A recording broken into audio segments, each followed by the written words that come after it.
Hello guys! Hello Capricorn! Welcome dito sa aking channel, Kapalaran 888. Welcome guys!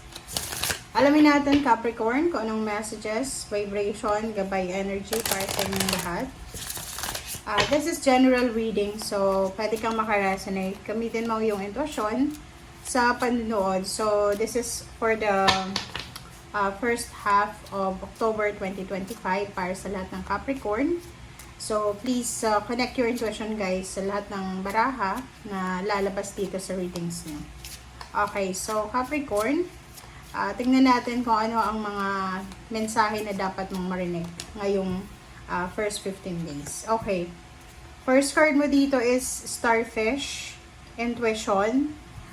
Sinasabi ng Starfish card na to, this is a spiritual helper card na you need to listen to your soul's truth or intuition. Okay? Pag may mga bagay-bagay ka Capricorn na parang mahirap intindihin, mahirap, alam mo yun, yung parang mahirap isipin, sinasabi ng barahan na makinig tayo sa sinasabi ng intuition.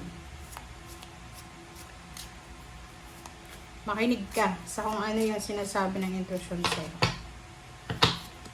Okay, next card natin is Owl, Sight.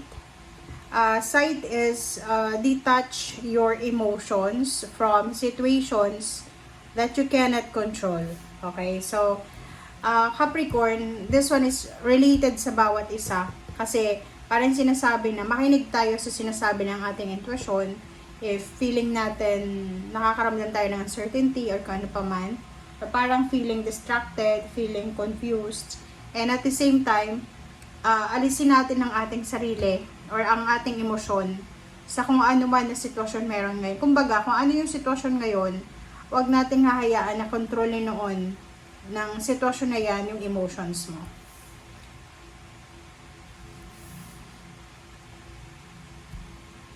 Okay. So, let's check. This is for love life. Doon sa may mga love life or looking for a love life na Capricorn. Tingnan natin kung ano ang advice sa'yo para sa first 2 weeks of October. Love life message para sa lahat ng Capricorn.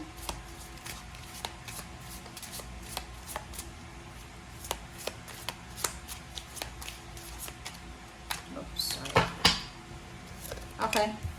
Spirit heard your voice and prayer. So, in terms of relationship, if marami kang mga hinaing sa buhay, emosyon, like parang feeling mo yung relationship mo ay hindi masyadong maganda, maayos, sinasabi ng barahan na yan na ang spirit daw, your spiritual helpers and guides, naririnig nila kung ano yung mga panalangin mo, kung ano yung minamanifest mo or ina-affirm mo. So, wag kang masyadong mag-alala.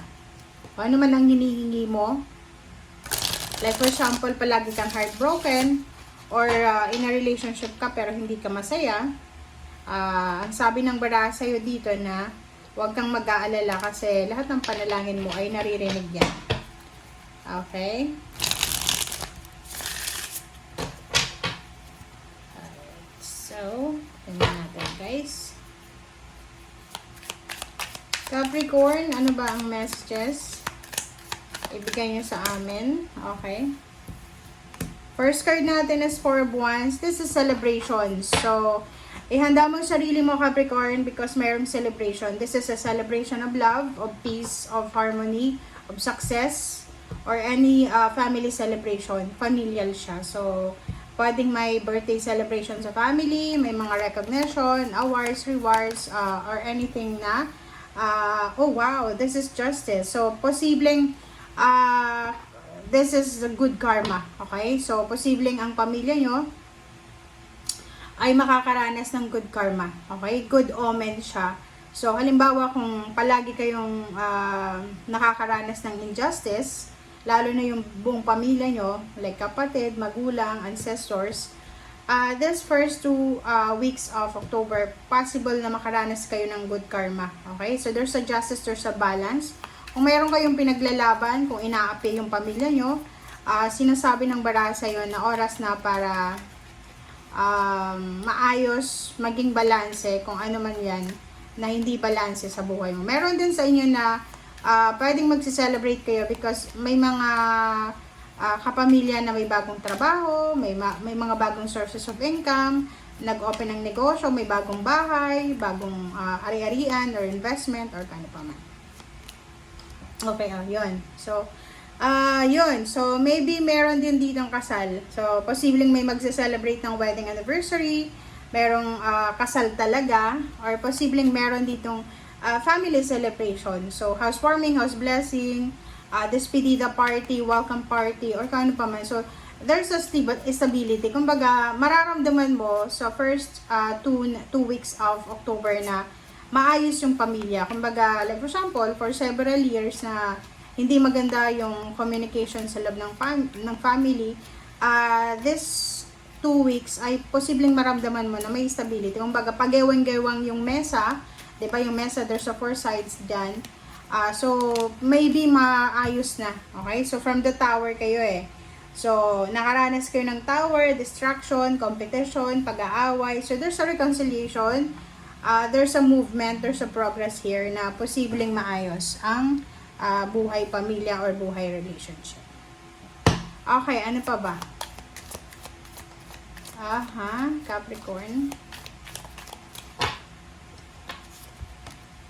Okay, Ace of Pentacles and wow, the Devil. So, this is your energy, Sinasabi ng bara sa'yo dito, Capricorn, na may possibilities na makahanap ka ng bagong trabaho, makalipat ka ng ibang negosyo or ibang trabaho, makapag-travel ka. Kumbaga, may posibilidad na makuha mo to na financial new beginnings, financial opening.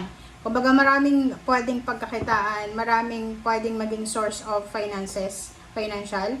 But, nandito yung energy mo na may mga bagay-bagay ka na kailangan iwasan. Kung talagang gusto mo, like, halimbawa, sawang-sawa ka na sa pagiging tambay or sa pagkakaroon ng trabaho pero hindi masyadong kumikita ng malaki, sinasabi ng baraha sa'yo na oras na siguro para mag-level up ka. But, mayroon ditong temptation. So, mag-iingat tayo sa mga tao na possible na maging dahilan para hindi mo ma-pursue kung ano man yun na gusto mong ma-pursue sa buhay. Okay? So, let's check. Yun yung kailangan mong iwasan. Normally, yan naman talaga eh. Sa either relationship, may mga Capricorn na gustong mag-abroad pero gusto niya magkasama sila ng asawa niya. So, lucky you if mangyayari yon.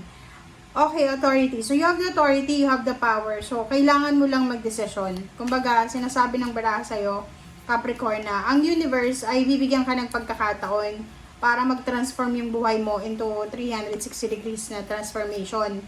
But, depende din yun sa'yo eh. Like, halimbawa, maraming mag-o-offer sa'yo ng trabaho, pero long distance, or malayo, international, or pwedeng nasa local Philippines, pero kailangan mo mag-travel. So, marami kang mga negative thoughts na may iisip na pwedeng maging hadlang. But, the Emperor is here. You need to be strong. You need to be courageous kung gusto mong masenso yung buhay mo. Kumbaga, ang sabi yan sa'yo ng barahan ng Emperor na hila mo, buntot mo, hila mo. So, kung gusto mong maging asensado, gusto mong matupad lahat ng pangarap mo, lakasan ng loob. Sa panahon ngayon, kapalan ng mukha, lakasan ng loob, yung diskarte. Parang, kung makikita mo, walang masama sa nag-aaral, nakatapos ng pag-aaral, but minsan, ay sa buhay ngayon, ang nakikita natin, yung diskarte talaga eh. Diskarte kasi, marami ngayon na unemployed na nakapagtapos ng pag-aaral kasi iniintay nila yung course nila na yun talaga yung trabaho. But may iba naman na madiskarte talaga sa buhay na hindi na naghihintay, which is ngayon nagiging successful. Two of Swords, difficult choices. So medyo yun lang yung kailangan natin na bantayan is yung temptation. Mahirapan kang magdesisyon talaga kasi marami kang mga negative thoughts. Yung emotion mo, yung nakikita ko, you're torn between relationship and money, or money and family, or ano pa man siya. Okay, so let's check the last card. Okay, last card natin is the Moon and Five of Wands. O, diba? Sinasabi ng baraha sa'yo na iwasan nating matakot. Iwasan nating matakot na meron dito, if you're fresh graduate or medyo may edad ka na, okay? Nakikita ko sa'yo dito na isa sa rason kung bakit hindi ka makapag-decisions because natatakot ka. Okay? You're afraid. You have fear na parang sinasabi mo dito na natatakot ka na makipagkompetensya. It's like interview, exam. Like, di ba kung first timer mo, kailangan mong mag-undergo ng interview, ng exam. Di ba? Pag nag-a-apply tayo kasi wala ka pang experience. Medyo natatakot ka. Yun, yung competition ngayon, yung pagiging competitive ng mga tao siya ngayon. Iwasan mo yung takot kasi pag hindi mo nilakasan yung loob mo, walang mangyayari sa'yo. Okay? Kaya nga sabi ko, ang labanan ngayon is palakasan ng loob, pakapalan ng mukha. Kung palagi kang mahihiya, kung parang hindi ka makakapag-desisyon because nauunahan ka ng hiya, wala, mauunahan ka ng mga makakapal ang mukha. Okay? So, yun guys, ang sabi ng baraha sa iyo ngayon. Maraming salamat and see you again. Bye!